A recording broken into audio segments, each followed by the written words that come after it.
Well, the park is called Lamington National Park because there is an area on a geographical feature in the southwestern part of the park called the Lamington Plateau, which was named after Lord Lamington, who was the last colonial governor of Queensland from 1895 to 1901.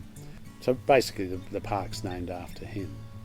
But that was not a popular decision by some people back in 1915 when that happened, and principally a gentleman by the name of Romeo Lay, without whose interest in this area and whose passion for this area and determination for this park to exist, the park would never have been gazetted.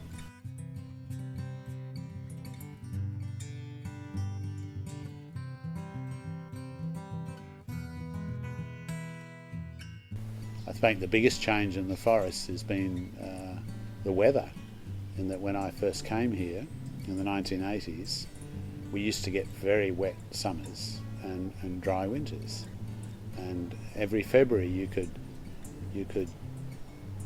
work out the time by when we got an afternoon storm. Almost every afternoon at about 3 o'clock, 2 or 3 o'clock, we got a storm. Now we don't get storms in February. There's this incredible shift in the weather.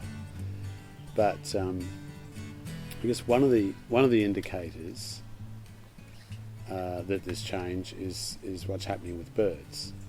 And even though there's not a lot of sort of empirical data, there's moves to start collecting it, mainly using citizen scientists, because we're certainly noticing a shift in species distribution and behaviour and seasonal distribution.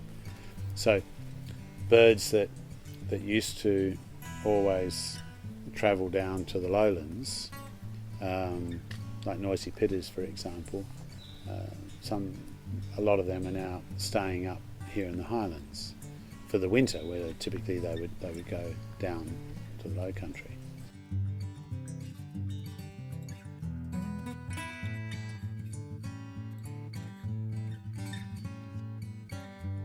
There's about 140 different species of birds have been seen in Lamington National Park, and they all have a function in the ecosystem.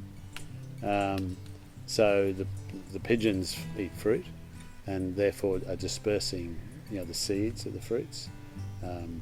The lyrebirds that lives down in the southern areas, lives in more open forest, and they've found that areas that are prone to bushfires, they've discovered that in the areas where the lyrebirds live, there's less likelihood of there being fires than there are where they don't live, because they turn over tons and tons of leaf litter in a year, which gets recycled and doesn't build up and therefore create fuel for fires.